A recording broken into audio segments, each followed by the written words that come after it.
Hello, this is Dr. Yoon Hang Kim. I'm a functional medicine and integrative medicine physician. And today I got a question about methylene blue. And the person was kind of vague. It's like, what do you think about methylene blue?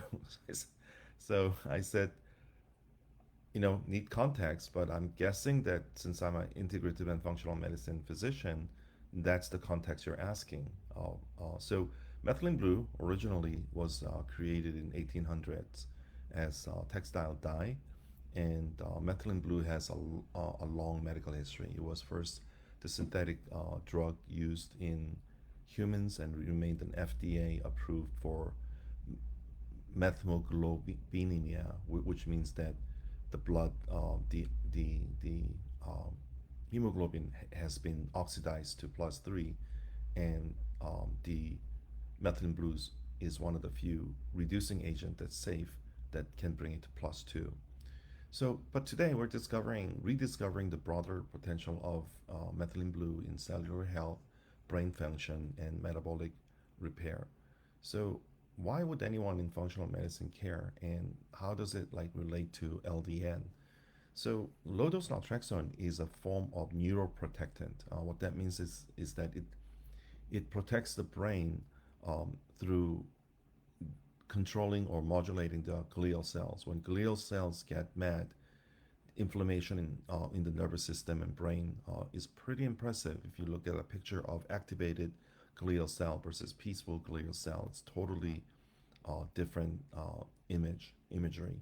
So at the core, methylene blue is a mitochondrial enhancer.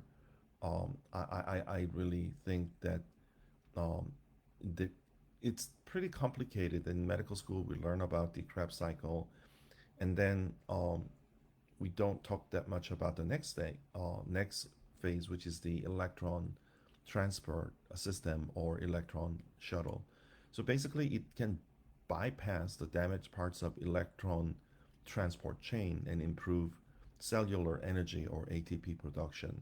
So in a world where mitochondrial dysfunction underlies everything from chronic fatigue to neurodegenerative disease, this is huge. So this can help with cognitive enhancement. It can help with mood regulation.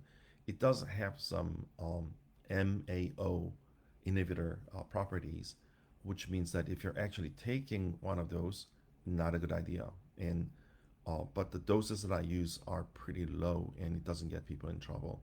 Longevity and cellular repair, it suggested that it can reduce inflammation, and and it's being studied by for long COVID, Alzheimer's, and Parkinson's.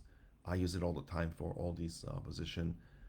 I think that for me, the first line of defense is always low dose naltrexone because of the safety profile, and then I add equal amounts of methylene blue, which is considered very very low, and then both of them I just march it up or titrate it up. One of the cases that I've seen is really significant is that with um, basically long COVID, and that person everything became normal with methylene blue, and so I mean it's not, I'm not saying that it cures long COVID, but this person, LDN and methylene blue brought about amazing results.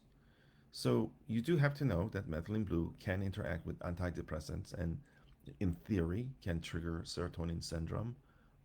Also, if people have G6PD deficiency, they're not allowed to take methylene blue. So in functional medicine, we kind of ask what supports the body's root system. In case of methylene blue, it supports mitochondria, which is the very engine of our cells.